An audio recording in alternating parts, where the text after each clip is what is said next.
Sunday is Dove Day. All right. So we're up and streaming on YouTube. Audsie, I'm going to turn the mic over to you, my friend. Thank you, Lynn. I was just coughing. Can you hear me? Yeah, I think so. I see my green going up on my Yeah, mic. you're good. Okay, good. Okay, so great. Thank you so much, Rev Wayne. I love to see your work and hear your message. Of course, to me, I could hear it clearly, so I noticed a lot of tweaks I still got to make, but you know what? It's all good because we do what we can with what we have, and I'm okay. I'm not upset with myself like I was that last time. So I'm growing. I'm growing, right? But you know, it makes me think of Mother's Day, and it makes me think of my mummy and how I just had this profound connection and this embrace of mother, that love of a mother. I had that experience with her when she was here last year for Thanksgiving here in Canada. It was at the beginning of October. So yeah, we were making a turkey together and da da da. And then we have that Google Home where you can say, hey, Google, blah, blah, blah.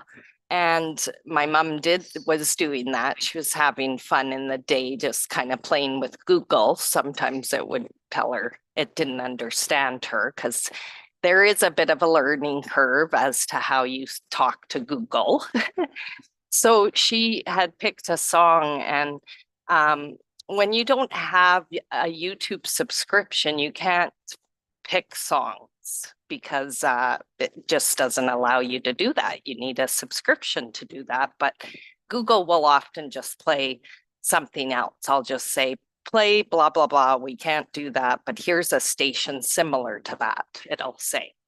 So my mom asks for a song, and you know, and I said, the point is that it played her song. So I don't know, people might say, oh, maybe it was a glitch or whatever, right, in the system. But no, it was absolutely 100% God, Mother God, Holy Spirit that came in and played the song that she was considering, thinking of. And it had I didn't see it. I was over talking to my dad, and she came over and she said, come and dance with me, after she asked for the song. And then we're dancing. Well, it started playing and we're dancing. And I want to share the song with you because it completely broke me open with her holding me in her arms. And at one point, my dad got up and was like, what's going on? And mom just kind of shooed him away. And I felt that even. I felt that. I felt her protection. It was very surreal. It was just, I'm so grateful to just even be able to have that memory. So again, I'm going to share the song with everybody here. Okay, I'm going to shut down my video so I can have more bandwidth. And as you listen to the song, may you think of your mom and, you know, just the love of mothering. Thank you. Just one moment here.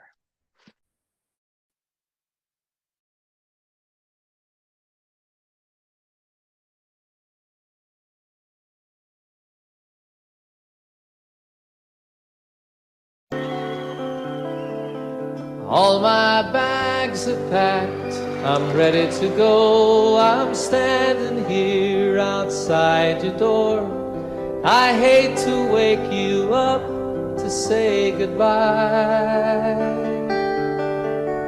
but the dawn is breaking, it's early morn. The taxi's waiting, he's blown his horn. Already I'm so lonesome I could die. So kiss me and smile for me. Tell me that you'll wait for me. Hold me like you'll never let me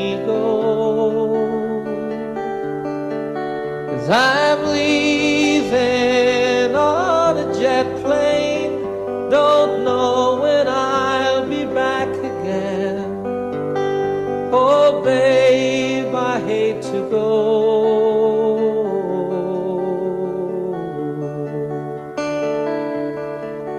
There's so many times I let you down, so many times I played around. I tell you now, they don't mean a thing.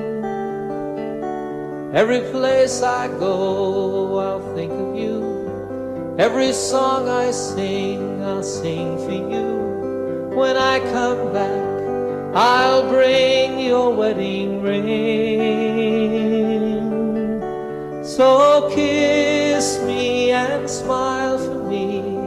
Tell me that you'll wait for me. Hold me like you'll never let me go. 'Cause I'm leaving on a jet plane. Don't know when I'll be back again. Oh, babe, I hate to go.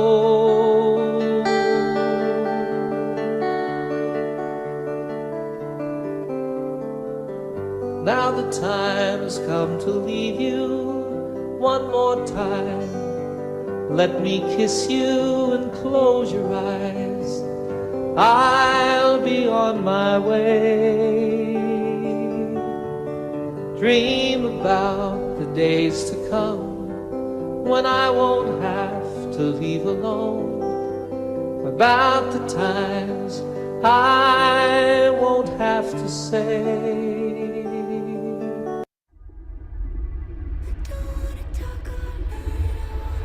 Introducing. Oh, kiss me and smile for me. Tell me that you'll wait for me. Hold me like you'll never let me go. 'Cause I'm leaving on a jet plane. Don't know when I'll be back again. Oh, babe, I hate to go. I'm leaving on a jet plane. Don't know when I'll be back again. Oh, babe, I hate to go.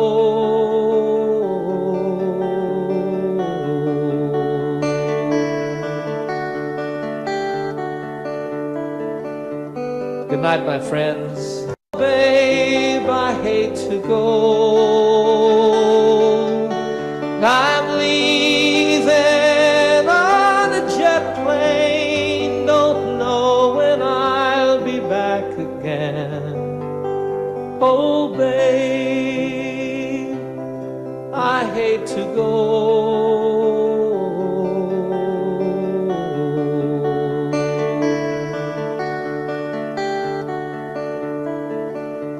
Good night, my friends.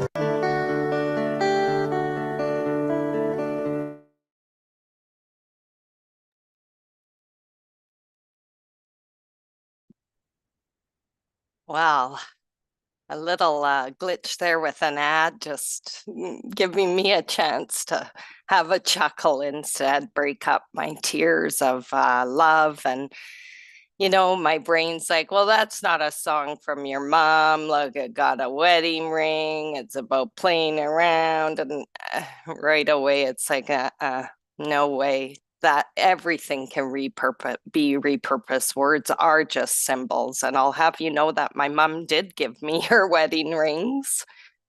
She did give them to me when I got married. That's what I wore for many, many years. Like probably half our marriage. We'll be celebrating our 20th anniversary in June. And I then gave those wedding rings to my son to give to his fiance, and she now wears the engagement ring. She's not married yet, or they're not married yet, but just passing along that sacred, the ring, the precious ring. But yeah, my mom picked that song to dance with me too. So It's beautiful because I can hear my mom singing it to me and I get a whole different outlook. And then I hear myself singing it to my mom. It's just very healing and just opened me right up. So I just wanted to share that with you all. And anybody have any comments about it or anything they want to share, please jump in here before start reading. I welcome any share, really, truly do. Even if I seem like I don't, I really do. So.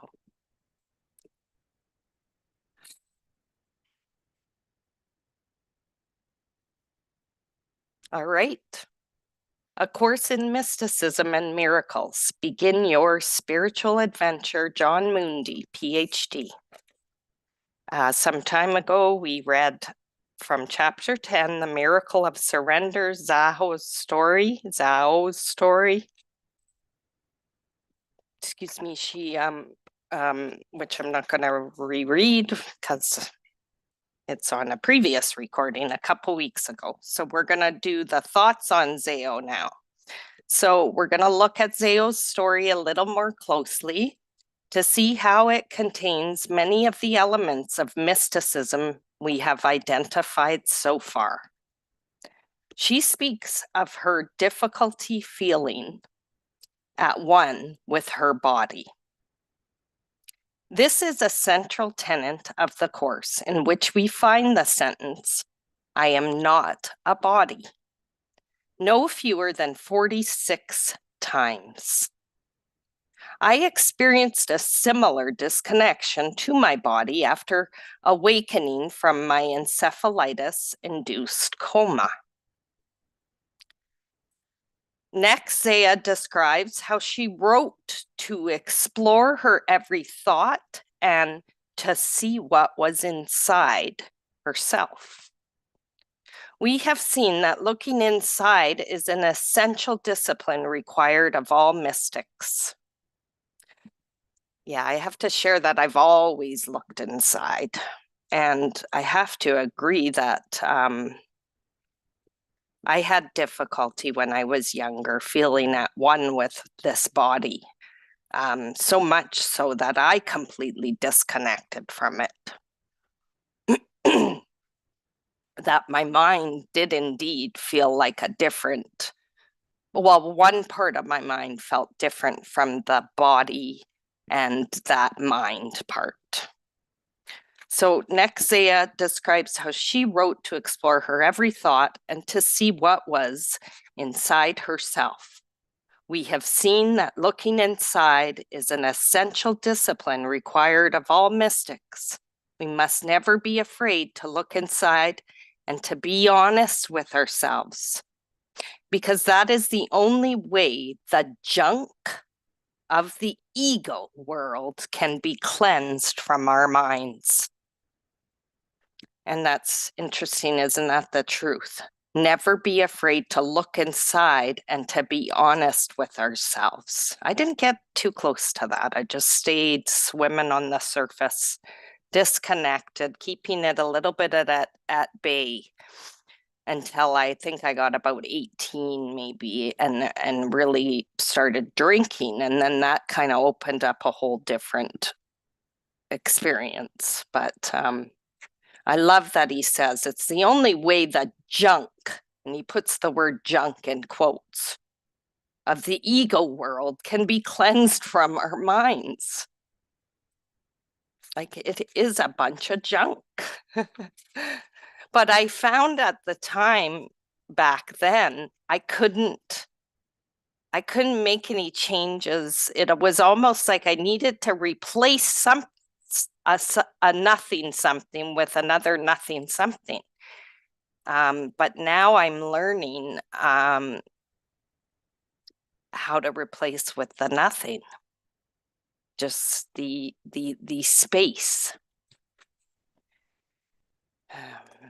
Yeah, it's the only way to the junk of the ego can be cleansed from our minds. This is the reason I know I'm not yet enlightened. The deeper I dig, the more work I know I must do. And I just want to tweak this sentence a little bit. For me, I'm thinking it's not any work I know I must do. It's really just when I think of the word work, it's not the best feeling. I got to go to work. We've demonized work, or I have demonized the word work. Whereas, play and having fun, that doesn't mean work. But this is simply not true either, I see. I see that a word can be redefined totally, because the work I know I must do, if I say work, it's a joy to do this, quote unquote, work now.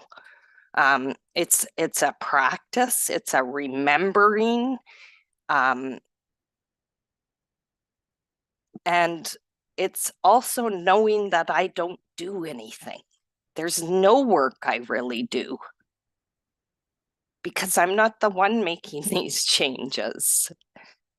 It's not this character doing that. It's deeper, it's higher.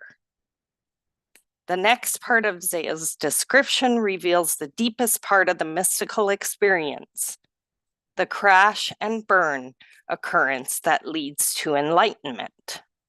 Zea tells us that she decided to commit suicide, concluding that since there is no meaning to life or to the world, then there is no difference between being alive or dead. And it is this precise moment that the whole world disappeared.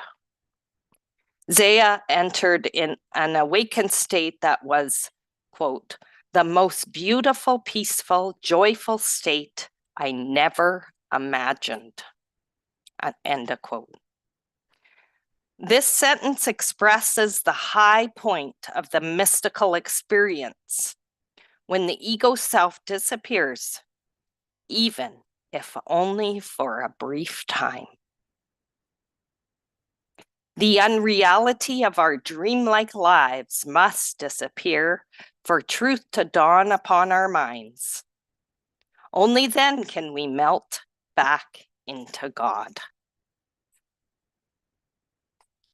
At this point, Zea begins to feel the after effects of her experience, seeing everything as the absolute presence of God. This shows us that Zea's experience is something more than a holy instant, because it stayed with her for 3 days. It's this lasting quality that makes her experience so transformative. Lesson 29 from the course teaches that God is in everything we see. Zea saw God everywhere, even in dung. Dung is poop, or S-H-I-T. That's funny.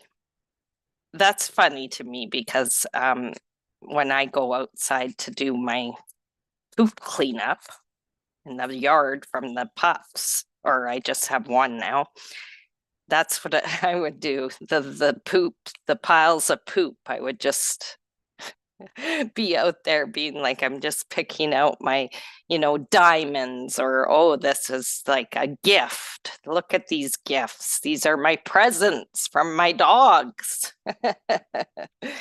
Oh, you can even repurpose dung. Zea saw God everywhere, even in dung and in people arguing. Because when God is in our vision, all that we see is beautiful. What a difference there is when we see the world through eyes of love, the vision of oneness, instead of fear, the projection of separation. The fearful are always ready to attack. To loving eyes, what the ego sees as ugly Spirit sees as beautiful because everything is filled with love. Seeing with love means seeing without judgment. Everything is beautiful, even dung and people arguing, because it's all part of the process of life itself. Only a mind that has stopped judgment can see it. Krishnamurti tells us that the highest form of human intelligence is being able to observe without evaluating. Everything is a matter of choice. Will we be host to God or hostage to the ego? Does ego win again?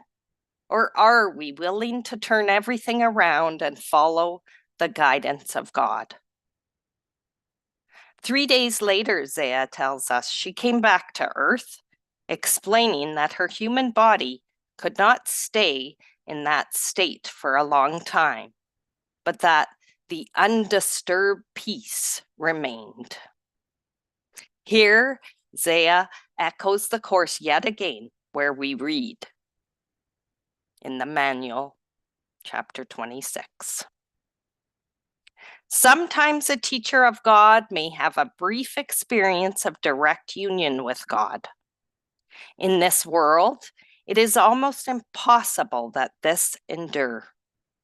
It can perhaps be won after much devotion and dedication. It says it can perhaps be won, W-O-N, like as in winning, after much devotion and dedication, and then be maintained for much of the time on earth. But this is so rare that it cannot be considered a realistic goal. All worldly states must be illusory. All worldly states must be illusory. If God were reached directly in sustained awareness, the body would not be long maintained. Again, that's a manual for teachers, chapter 26, 3, 1-4, and 7-8. Zayo's observation that concepts are the ego's clothes is among the most brilliant in her description. It reminds me of Greek mystic Gregory of Nyssa, who said, concepts create idols. Concepts create idols. Only wonder comprehends anything. People kill one another over idols. Only wonder comprehends anything. People kill one another over idols. Wonder makes us fall to our knees. And we're not talking bend the knee to the crown, bend the knee, Games of Thrones where you got to bend the knee to the king. No, we're not talking of that, falling to the knees. It's this surrender of, God is. Soren Kierkegaard gave a similar warning. Once you label me, you negate me. I feel a song in that. It's like a rap. Once you label me, you negate me. Something like that. I don't know. That might not be how I heard it in my mind, but once you label me, you negate me. Once you label me, you negate me. Describing concepts as clothes, which are concrete and visible, is a symbolic way of talking about concepts as illusory. To find God, all man-made accoutrements, accoutrements.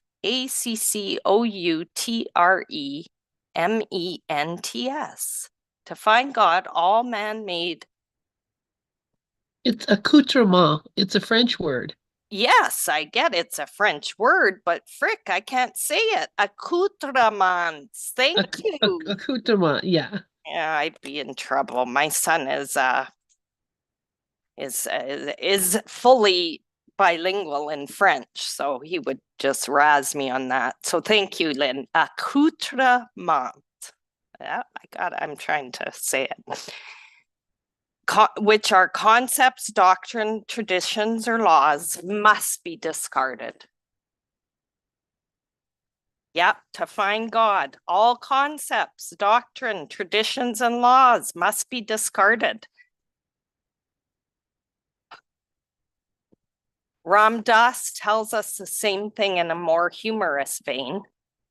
In most of our human relationships, we spend much of our time reassuring one another that our costumes of identity are on straight. These costumes of identity are divisive.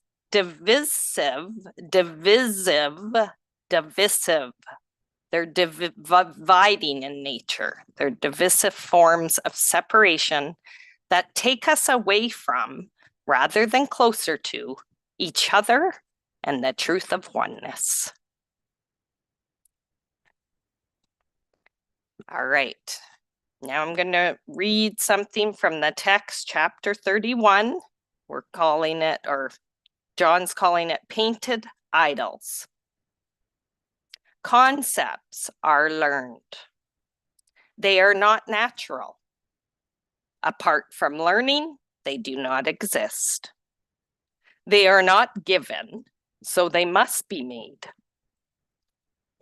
Not one of them is true, and many come from feverish imaginations, hot with hatred and distortions born of fear.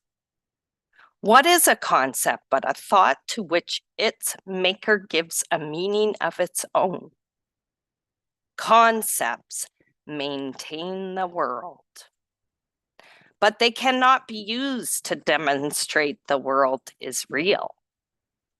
For all of them are made within the world, born in its shadow, growing in its ways, and finally maturing in its thought. They are ideas of idols, painted with the brushes of the world, which cannot make a single picture representing truth. Woo-hoo! That sure doesn't say much about the world. Oh. I'm going to just read on because it's only a couple more chapters here to the end of or paragraphs to the end of the chapter. Zaya observes that people often do not believe a young person can have an awakening experience, but tells us that she was eager to share her newfound. I am speechless now. I see everything so perfect as the presence of God. I am speechless. I see everyone is already enlightened. I have nothing more to say or do. Zaya has had an awakening experience, but that does not mean that she is enlightened. She had an opportunity to experience nothingness and see into eternity. Although the memory of such an experience can never be lost, there remains the necessity of living in the world and dealing with the vicissitudes of everyday circumstances. Fortunately, she continues to study the course, and she has a great thirst to read all things spiritual. A great thirst. Love that. Zao's experience occurred when she was at the point of greatest despair, the point at which she had decided to commit suicide. At the top of the list of stimulations for a mystical breakthrough given in chapter 4 is despair and depression. Obviously, despair and depression are not mystical states. They can, however, lead you to one. When you go to the bottom of the pit, you have no choice but to let go and let God.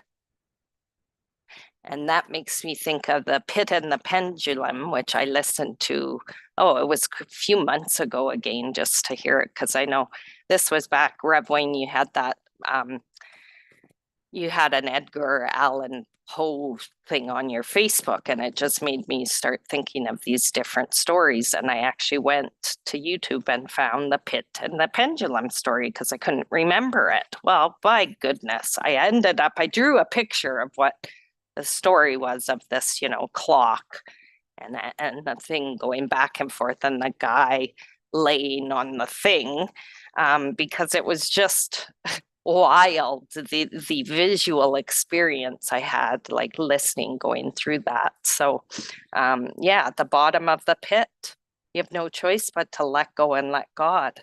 And in those moments, it's like he got these great ideas for getting away, like making himself bleed more into this area so the rats would chew his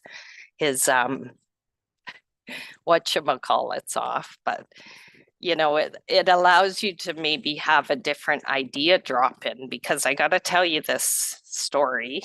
But it is 12:02. I think it's okay. Lynn usually says it's all right to go ahead, and if not, she'll jump in. Yes, go ahead. So I think we were doing the ACIM for children. So it wasn't this past week, maybe next week. And I came into the room and I literally had just gotten up because I hadn't been to sleep, and I was in this kind of,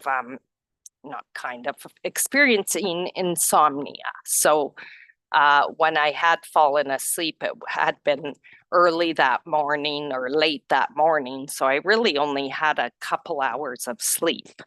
And I got up and I just ran to my computer, got everything. It was all perfect. It wasn't late. I didn't feel anything like stressful. But when I finally just sort of, I realized I had to go to the bathroom. Really, I had to pee. When you wake up, you got to pee. So I'm sitting there and I just said to Mike, Mike, I have to pee so bad. And he's like, well, go. Just tell them you'll be right back. And I'm like, I can't do that because they're reading this and I'm turning the pages, right? I'm the one turning the pages for them. I can't say, I'll be right back. Who's going to turn the page? So you know what I do. So in my mind, because I'm in panic, I can't see any other option. So I just start directing Mike, and I'm telling this story to my son, to Ash. And I'm saying, so I say to Dad, get me a bucket. And Mike he goes and gets a bucket. Of course, in my mind, I had him imagining him getting the bucket from under the sink. It's just an ice cream bucket. But he brings me a bucket from the garage, and it's like a work bucket. It's the plastic on the outer ring edge is sharp. I'm talking like it left marks because I literally sat on this and peed while I was doing the thing. Nobody could see me because I wasn't on camera. No one could hear because there was no sound. And Mike thought it was just amazing. He was just like, wow, I want to see how she's going to do this. Is she going to spill any? Because I didn't put the bucket on the floor. Oh, no, no, no. I put it on the chair I was sitting on. And the chair I sit on is rocks. It rocks back and forth. I mean, what was I thinking? I'm like sitting, anyway, I'm telling the story to Ash and he just kind of says, why didn't you just get Dad to turn the pages? You could have went to the bathroom. So I said that to Mike. When my mouth dropped open, I was like, oh my God, I could have just said, Mike, come here, put these earphones on, watch as they're reading, turn the page, blah, blah, blah. Then I could have said, Lynn, I'll be right back, Mike's. Whatever. I was in a panic. I had to pee. I thought I was going to pee my pants. I couldn't see any other way. But the bestest part is that when we told Mike this, he said, yeah, no, I wouldn't have liked doing that, turning the pages. Audrey, that would have made me so uncomfortable. He's like, I like that. I like the way it happened because I really, truly did want to see how you were going to do this. I wanted to see you pee in the bucket, honey. And so now I think you can tell me if this is true. I think that I truly know the meaning of having a pot to piss in. What do you think of having a pot to piss in? Audsie has a pot to piss in. I can say, at least I got a pot to piss in. And guess what? I have an image of myself sitting on this pot bucket pissing while I turn the pages of Children's Edition. That's hilarious. There you go. Now I have that image in my mind. Oh, I'm no. sorry. No, that's okay. It's hilarious. Oh, It's dear. very funny and very cute. And my goodness. No, if you're ever having that kind of situation, just say, hey, I need a 5-minute break. Okay. I'm glad I'm telling it because what if it happens again? I don't think I should keep pissing in the bucket. Seriously, I've had it happen that I had to go and I had to go now. And I just would be like, I'll be right back. And, you keep talking or whatever. But that's hilarious. Oh my gosh. You are just such an interesting person. I know. I love it. You're just natural. That's what I call it. It's natural. You don't think that you're something that you're not. You're not trying to present to us something that's not there. Great. I appreciate that very much, Audsie. Thank you, Lynn. So, all right, my love. I love you. I'm done. Done for the day. All right. Thank you. And thank you, everybody, for being here with us today on ACIM Gather for A Course in Miracles. And this is going to end our broadcast for now, but we'll be back tonight at 7 p.m. Eastern Time for a deep dive into the psychotherapy pamphlet. So look forward to seeing you if you come in.